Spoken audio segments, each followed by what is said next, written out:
I am Jen, for those who don't know me. I am a wife to the video man over there. I am a twin mum. I've got 15-month-old twins there, yeah, just on trying to walk after Ezra had fallen over and cut his head. I am dog mum to Reggie, who is just there, his little cockapoo. I am an online wellbeing coach, so I specifically help women with their relationship with food, their body, and the overall mindset of well-being around looking after themselves. I'm an ex-teacher, so I was a primary school teacher for 5 years. I've been doing this now 4.5, nearly 5 years. But I was a primary school teacher for 5 years before that. I think a couple of years in year 6 sent me over the edge and sent me out of teaching. I have got PMDD. For those of you who haven't heard of that, it is basically a very intense form of PMS, where basically for a week out of every month of my cycle I get depression. I struggle with very severe PMS symptoms basically that predominantly impacts my life. I also struggle with mental health struggles, anxiety, depression, stress, name them all. I've had them all at some point. I am managing them all very well at the minute, lovely to see. I love reading. I'm obsessed with reading, in fact. I went to a book club last night. If anybody is local, which I think most of you are, and you like reading, very good book club. Girls that read. They were supposed to be here today, but she is pregnant and she's pulled back this morning. She said she can't move. Yeah, so she couldn't make it. I love music, I love nature, I love chocolate, I love anything creative. I love DIY, and I will be doing a lot of DIY in my new house if we ever get in. And you can tell everyone who works with my mum. And I love anything to do with behaviour, and human behaviour, dog behaviour, child behaviour. I love it, it interests me. I just love the brain. I love understanding how we do things and why we do things. And I've put a couple of things. I've really appreciated over the last few years just enjoying the simple things in life and embracing a perfectly imperfect life. And I think if anyone does follow me on any kind of social media, hopefully you can see that. That is something that when I came into this world I was really passionate about, because I saw so many people, particularly in like the health world, that projected this really perfect life and like, look at this that I'm doing all the time, when actually it's just a snapshot of their life. So I like to try and balance it out with things that are going well for me right now, but also things that maybe I like this event, maybe not hosting as many people as I would like. But we're here and it's great. So today I want you to set some intentions before we get stuck in, and I want you to feel free to use your notebooks that you've got in your packs, but if not, you can just think of them. But what are your intentions for being here? Why do you want to be here? What do you want to get from today? And just write a sentence. It may just be something as simple as I want to connect with people, I want to get some inspiration of how I can look after my well-being. Whatever it might be, just set yourself one sentence, maybe a few words, write it down somewhere or think of it in your head, and I'll give you a couple of minutes to do that. I can't see this screen. Just in me call.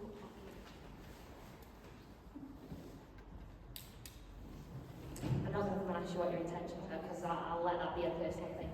I might actually say some other things. You'll notice that I have a really big problem with being quiet. I don't like sound. Two toddlers and a dog, I'm not surprised. And yeah, and there's never anything, like there's always music on in the background in our house as well, so like there's never quiet. Because I don't like it. I'm going to sit on top, stand here.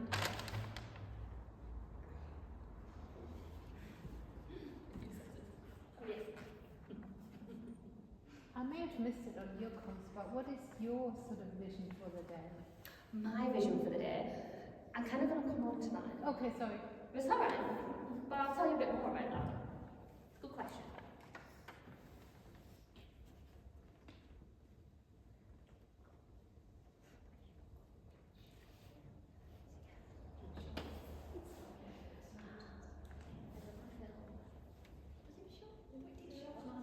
On the front row. That's a line. Okay, hopefully you've set yourself a little intention. I think it's always good to think about what you really want from the day, because it just means that you can really dial in on that throughout the day, throughout the different talks.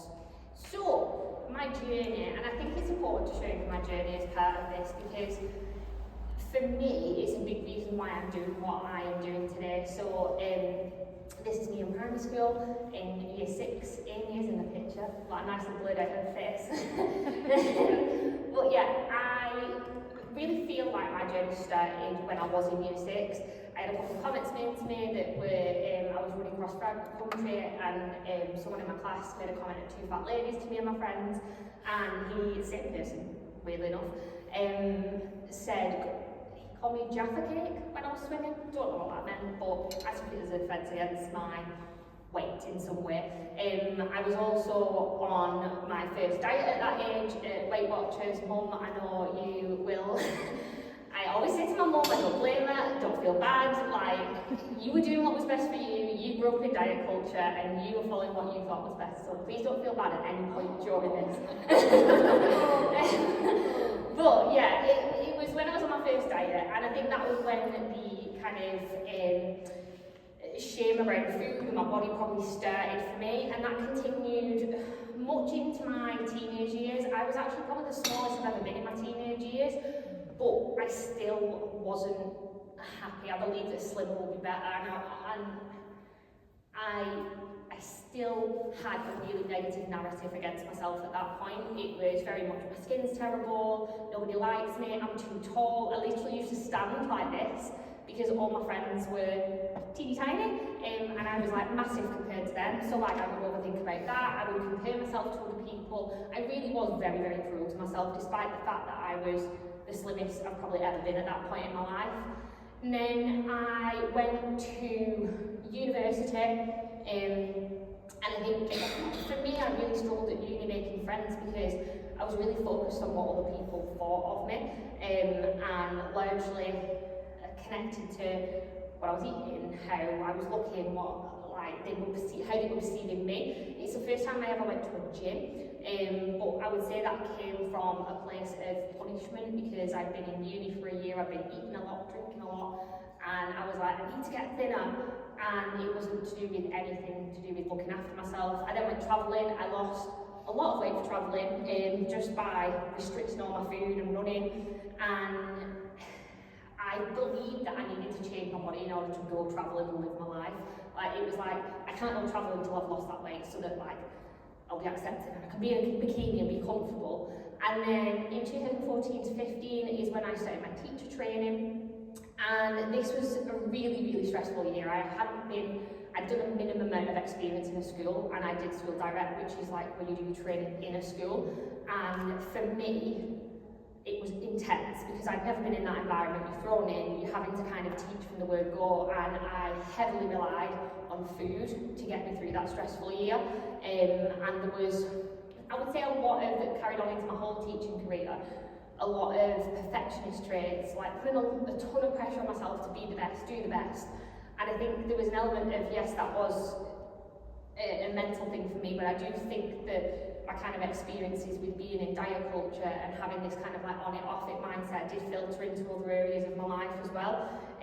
So I really noticed that coming through into my teaching career, and I just basically set myself in all aspects of life impossible standards, whether that be like do the best in your career, or whether it be do the best at that latest restriction or diet that you're doing. It was always kind of, I've got to do the best or it's not good enough.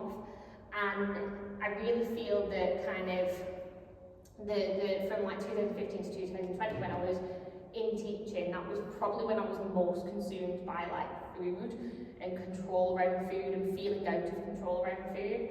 I was running to lose weight, I was going to exercise classes to lose weight, and this is probably the first time that I ever remember being depressed, and it's the first time that I openly spoke to you about it, and I literally remember ringing my mum being like, I'm really struggling, like, I'm not even, I wasn't even cooking meals for myself. I was just like grabbing anything that I could get because I was living on my own, and my friend who I was living with was spending a lot of time out. I didn't enjoy being on my own, teaching was stressful, and I just wasn't looking after myself at all. But the turning point for me was when I met the lovely Phil. He did a lot of great for me in my life. He was training to be a personal trainer at the time, and he helped me to really understand food and really explore not just food being this like good, bad thing, but like food just being food. I started training for, I started weight training for my mental health, which was the first time I'd done that. It was always to change how I looked physically before that. And I really worked at this time with a lot of coaches, counsellors, and I really focused on getting to know my mind and body in a way that I just never known it before, and like really understanding myself for the first time ever. And that is kind of what led me to today, my passion to help other women to escape diet culture, because it is so prevalent in our kind of generation, whether it be, I always find there's like two sets of women that I see come to work with me. It's either like the mums who grew up with it, or the kids who grew up with the mums. And it was nobody's fault but diet culture's fault. And I've had quite a few like parent, like mum-daughter relationships working with me, and breaking that cycle, and that's really, really nice to see. But I suppose that is my personal story, and the thing that I'm most passionate about is really finding ways to look after your well-being that aren't anything to do with changing physically or from a place of punishment or from a place of shame, but actually from a place of self-respect, self-love, actually showing up for yourself and doing something for yourself. And one thing that struck me in Wigan is that like there's not many people doing stuff like this for women in Wigan. It's really prevalent in other areas of the country, maybe like your cities, but here there's not much going on. And I wanted to create a bit of a community of women who actually want to look at a different way of carving out a bit of time for them. Hopefully by the end of today you'll have loads more ways that you can look after your well-being that aren't anything to do with the way that you look or your relationship with food or whatever it may be, but it's all about you and showing up for you. And even I massively believe this, that even by being here today and committing to coming today, like that's a really huge step. If you're someone who struggles to take time for themselves, the fact that you were committed here today to spend 4 hours listening to somebody or listening to several people talking about looking after their well-being is huge. And I really want you to recognise that, because I know when you struggle to take time for yourself, it's really difficult to acknowledge when you actually do that. And there's something called the 5 ways of well-being that we're going to talk about, that I based this whole day around, because that is going to form the basis, or basically the whole day was built around the 5 ways of well-being. It is NHS who put it out there, I think it is. Alice is nodding, she seems to agree, yeah. But it's the 5 different ways that we can look after our well-being. And when I was building this day, I wanted to think about how this day fit into those 5 different ways of well-being. So I'll go through that in a little bit more detail in a minute. But firstly, before we get stuck into that, and what I will say is that task that I just went through about looking at my personal timeline in terms of like diet culture, if you have at any point been sucked into diet culture, dieting, looking at changing the way that your body looks, I would really recommend doing that task and creating yourself a little timeline. It's something that I did probably at the very start of my coaching experience, because I wanted to tell my personal story, and I remember mapping it out and actually being a really cathartic experience to understand like how did I get to this point. So I would recommend that you kind of go away and do that, but just a little bit of time for reflection around what are your current thoughts and feelings around well-being, around self-care, taking time for you, and maybe how, if you do find that you get sucked into diet culture, how diet culture has actually impacted that for you. So feel free to chat amongst yourselves, write it down personally. I know it's not always a good one to feel, if you're not confident to open up and share about that one, keep it to yourself. But yeah, feel free, discuss, let us know, thoughts, on your tables, you don't need to shout it out. Go.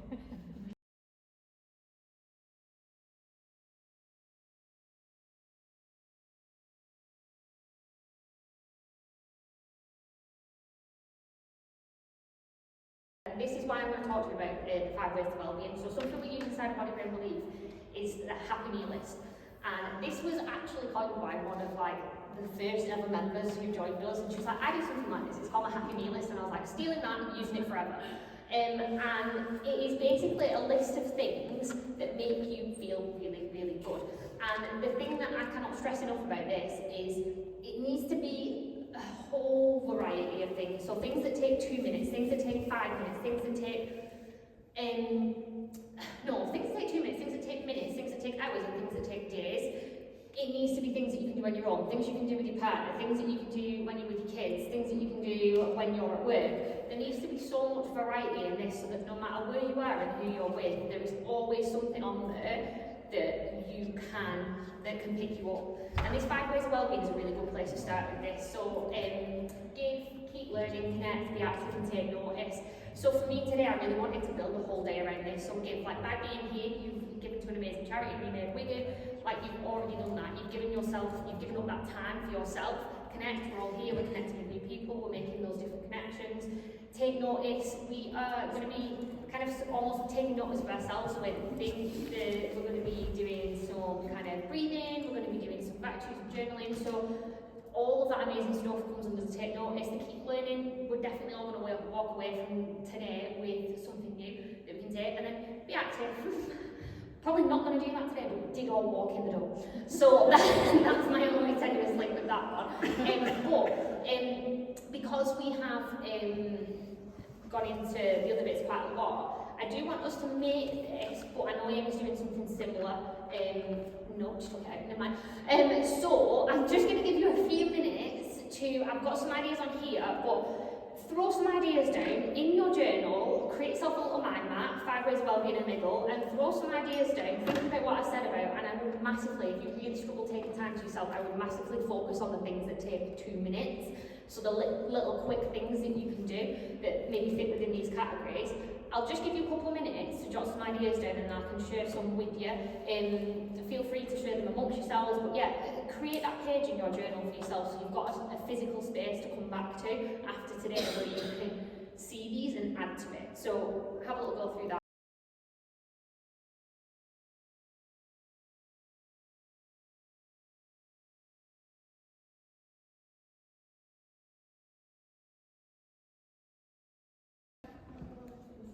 Right, okay, I will put some ideas on the screen just because I feel like a few of you are struggling with this, which is a good thing because it means that you know something that you can walk away from today working on. So giving time to yourself, to others, like I said, breaking that down into really small little things. Hopefully by today you'll have some good ideas of what that could look like. Give love to someone, so things like hugs, kind words, compliments, smiling at someone, thanking someone, just those little small acts of kindness that can be really powerful. Connecting, so maybe just check in with a colleague. Spend some time playing with your pet, training your pet, just sitting with them on your knee, meeting, messaging your friends, your family, phone calls, like build these things into your day. If you've got a commute, can you ring a family member on your commute on the way home, make that connection. Take notice, focusing on your breath. Tilly's going to do some stuff with that. I will caveat this with, she is 8 months pregnant, which is why she's dipping in for a bit and then going again. Focus on the process. So this is a really interesting one. So things that you would normally do on autopilot, so like having a shower, washing up, driving, actually take some time to notice what you are doing and like focus on what you are actually doing, because that brings you really into the moment. Pausing, like literally just taking a pause before you do anything, between jobs at work, before you eat anything, just take that moment to pause. Sit in silence and do nothing. Often that one is incredibly uncomfortable, but sit with that, do it anyway. Focus on 5 things you can see, 4 things you can hear, 3 things you can smell, 2 things you can talk to, and 1 thing you can taste. And I do have to read that one because I can never remember it. Being in nature and eating mindfully, and then keeping learning. So things like self-help books, start a course, Duolingo, just being self-aware, learning about yourself. Sudoku, never know if I'm saying that right or not. Crossword, learning a new word, I love learning new words. Being active, I'm not going to read all of them out, but there's a ton of different ways that we can be active, be creative with that. Even if for you right now that is just like taking the stairs at work, or getting up during your day because you literally sit down all day. Like start as small as that if you need to, but meet yourself where you're at with that one. My phrase I'm leaving you with, great culture is loud, but you can be louder. You just got to learn how.